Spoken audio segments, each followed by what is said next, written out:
In time news T V کے ناظرین کو انتہائی تشویشناک خبر سے آگاہ کرتے چلے۔ خبر ہے کورونا وائرس کے متعلق۔ کورونا وائرس پاکستان پہنچ آیا ہے۔ کورونا وائرس سے 2 پاکستانی متاثر ہوئے ہیں، وزیر صحت نے تصدیق بھی کر دی۔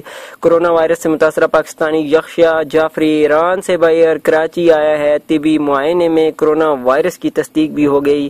کورونا وائرس کے دونوں مریضوں کو شعبہ انتہائی نگہداشت میں رکھا گیا ہے اور پھر طبی نگرانی بھی جاری ہے، ایسا کہنا ہے وزیر صحت ڈاکٹر ظفر مرزا کا۔ اپنے ویورز کو ایک مرتبہ پھر بتاتے چلیں، خبر ہے انتہائی تشویشناک، کورونا وائرس پاکستان پہنچ آیا ہے۔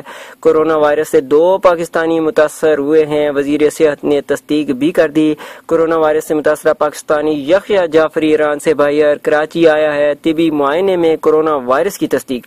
کورونا وائرس کے دونوں مریضوں کو شعبہ انتہائی نگہداشت میں رکھا گیا اور پھر ان کی طبی نگرانی بھی جاری ہے، ایسا کہنا ہے وزیر صحت ڈاکٹر ظفر مرزا کا۔ ان کا مزید یہ کہنا ہے، اپنے ویور کو یہاں پر یہ بھی بتاتے چلیں کہ ان کا مزید یہ کہنا ہے کہ پیشنٹ کی حالت بہتر ہے، گھبرانے کی کوئی ضرورت نہیں ہے، ان کو طبی امداد بھی دی جا رہی ہے، شعبہ انتہائی نگہداشت میں ان کو رکھا گیا ہے۔ اپنے ویور کو ایک مرتبہ پھر انتہائی تشویشناک خبر سے آگاہ کرتے چلیں، کورونا وائرس پاکستان پہنچ آیا ہے۔ کورونا وائرس سے 2 پاکستانی متاثر ہوئے ہیں، جن میں ایک پاکستانی جو ہے وہ ایران سے باہر کراچی آیا ہے اور اس میں کورونا وائرس کی تصدیق ہوئی ہے اور وزیر صحت نے اس بات کی تصدیق بھی کر دی ہے۔